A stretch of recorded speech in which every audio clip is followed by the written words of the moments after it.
Saludo a doña Rosemary Quintero. Ella es la presidenta de ACOPI.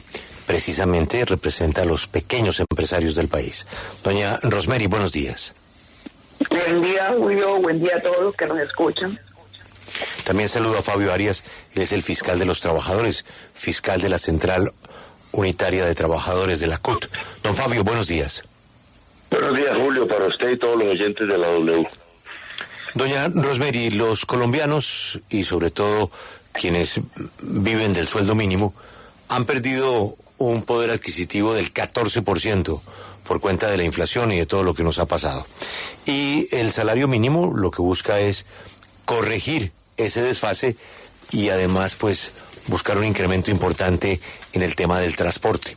Pero nos acaba de llamar un empresario de la construcción que dice que él tiene 20 empleados de salario mínimo y da la impresión de que esta corrección la van a trasladar al consumidor y a quien toma los servicios de esta empresa.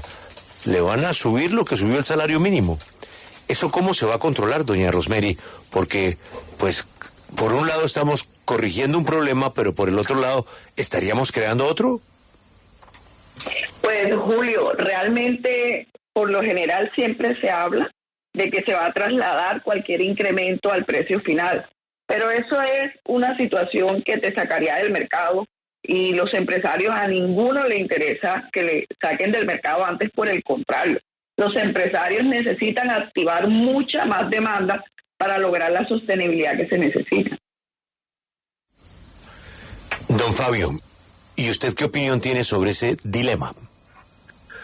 Bueno, nosotros siempre hemos sostenido desde el punto de vista general que un aumento en los salarios, además de tener un efecto sobre el tema de la desigualdad en general, tiene un tema muy importante para la demanda.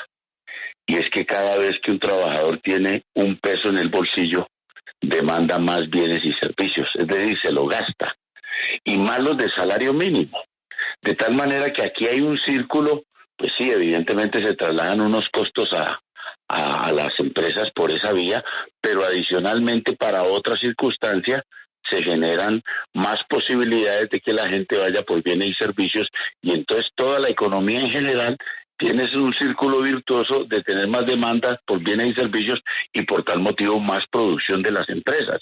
Si usted lo mira en particular de un empresario, pues puede uno evidentemente alarmarse por esa circunstancia, pero si lo mira en el contexto general, al final otros van a recibir ese buen beneficio de tener más recursos los trabajadores para que demanden sus productos, y por tal motivo esas empresas entonces reciben ese beneficio de que los trabajadores tengan más plata y genera entonces más producción y por tal motivo inclusive más empleos. Doctora Rosemary, quiero volver con usted porque sin duda los micro y los pequeños empresarios son quienes concentran la contratación formal de menores ingresos, quienes más tienen empleados con salario mínimo, y ustedes sí estaban pidiendo una propuesta diferencial que se tuviera en cuenta pues esta condición. Quiero saber si ustedes van a llevar esa propuesta a la reforma laboral que se va a empezar a estudiar el próximo año, y cuál es esa propuesta. Así es. Nosotros ayer se lo expresé directamente a la ministra. Nosotros concentramos el mayor número de personas que ganan salario mínimo. No olvidemos que estamos hablando de un promedio de 3.5 millones de trabajadores de salario mínimo. Por otro lado, hay temas que hacen mucha presión y el mismo ministro de Hacienda tiene un compromiso. Hay cerca de 204 actividades que están indexadas al salario mínimo. Se ha ido mejorando esa situación, pero hay que acelerar el paso para que no se pierda ese poder adquisitivo que genera el incremento de salario mínimo. Y por otro lado, nosotros sí propusimos desde el inicio el 14%, pero como se trata de una concertación, decidimos acompañar a los demás gremios que formamos parte de esta comisión y también entender el clamor de los trabajadores colombianos. Sin embargo, hay un compromiso de que se generen instrumentos para que ayuden a esas empresas más pequeñas a generar empleo y sostener empleo. Pero también es muy importante que en la futura reforma laboral se consideren algunas situaciones mayor eficiencia y menos complejidad para que el segmento nuestro pueda acelerar y mejorar las condiciones de formalidad, que ustedes saben que en la micro es una situación muy compleja. Fiscal de la CUT, señor Fabio Arias, efectivamente, aunque ACOPE dice pues que ya se acogió a la propuesta nacional, sí dentro de la mesa se expuso la preocupación que hay por no generar, por decirlo de alguna forma, un capítulo aparte para esas empresas de hasta 10 empleados que en su momento fueron los que jalaron la economía del país. ¿Por qué desde la CUT y desde las centrales obreras no se defendieron un poco más esas empresas, fiscal? Bueno, primero que todo hay que decir que dentro de los gremios incluso habían unos más preocupados que otros. Por ejemplo, los señores de FENALCO estaban felices porque ellos entienden perfectamente que esos recursos en el bolsillo de los trabajadores terminan movilizando y desarrollando mucho más el comercio. Evidentemente, el doctor Cabal sabe de eso y entiende perfectamente que la caja de esas empresas del comercio van a generar mucho más. El que estaba muy preocupado era el señor de Asobancaria, porque uno de los temas que se tocó tiene que ver exactamente con los intereses de usura. Y entonces él sabe que los intereses de usura, sí, son los que se manejan en el sector financiero fundamentalmente y son los que terminan, así como se dice, extrayéndole por la vía exactamente los intereses unos grandes recursos que podrían destinarse mejor al consumo de bienes y servicios y por tal motivo generar una economía mucho más desarrollada y por tal motivo mucho más empleo.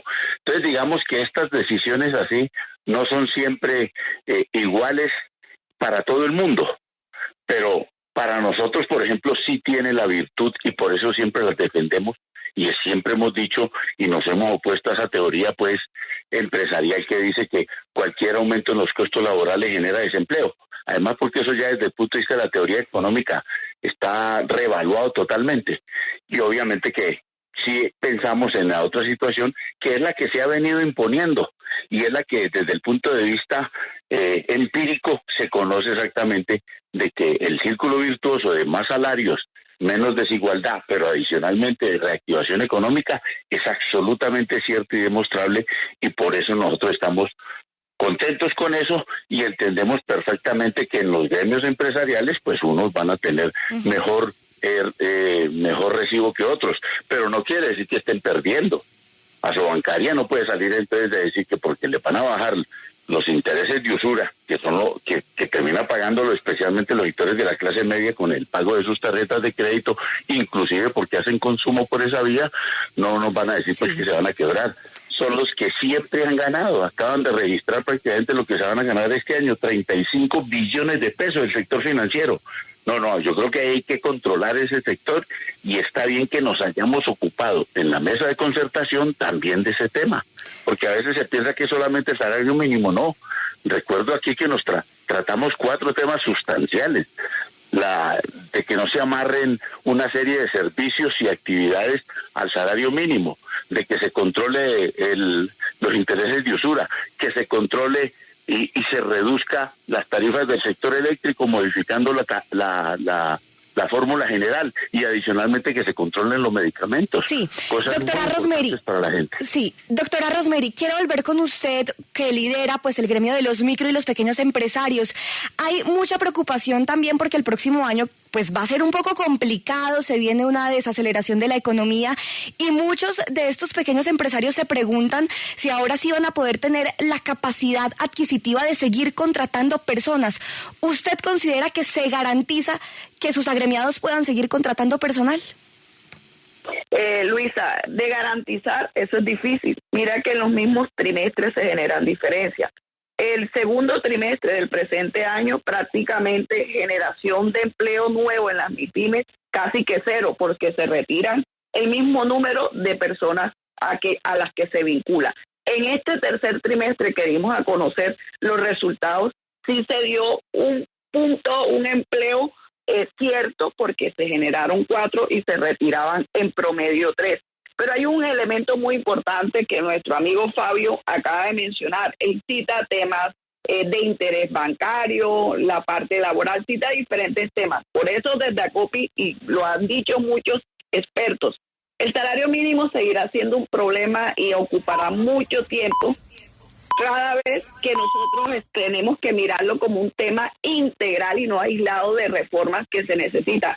Y ojalá en la reforma laboral sí se tenga en cuenta las condiciones de las MIPYMES para establecer diferenciaciones y poder seguir generando empleo y con mayores condiciones para el trabajador y que no se dispersen en un sistema que muchas veces es ineficiente.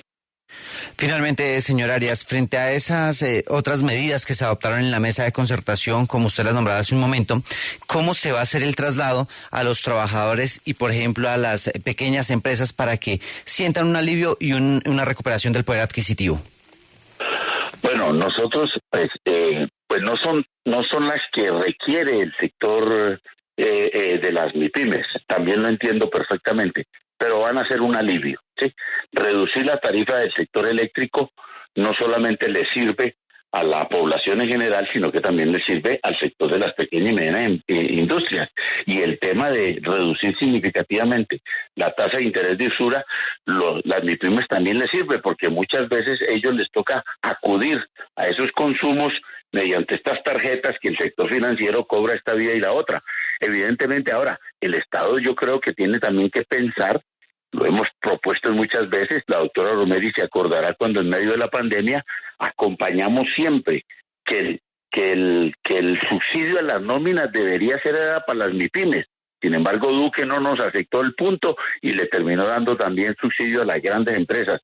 Creemos que eso no puede seguir siendo así y esperamos obviamente que este gobierno, que está pensando en desarrollar tanto el sector agropecuario como el sector industrial, para que no dependamos de las importaciones y mucho más cuando el dólar vale todo lo que vale, sí, se den créditos de fomento y se desarrollen exactamente políticas encaminadas a proteger la producción industrial y agraria, y con eso evidentemente las MIPYMES van a tener una mejor opción. Nosotros hemos acompañado eso y lo vamos a seguir acompañando, y por tal motivo vamos a coincidir en muchas oportunidades con la doctora Rosmery en el tema de la pequeña y mediana empresa, y evidentemente en términos de la reforma laboral será un punto para que miremos exactamente algunas medidas específicas frente a ellos. Nosotros como Central Unitaria de Trabajadores hemos acompañado a estas pequeñas y medianas empresas. Muchas gracias. Él es Fabio Arias, el fiscal de los trabajadores de la CUT, y ella es Rosmery Quintero, la representante de los pequeños empresarios del país. A doña Rosmery y a don Fabio, nuestro agradecimiento. Acompáñenos en el canal de YouTube @Julio Sánchez Cristo Oficial.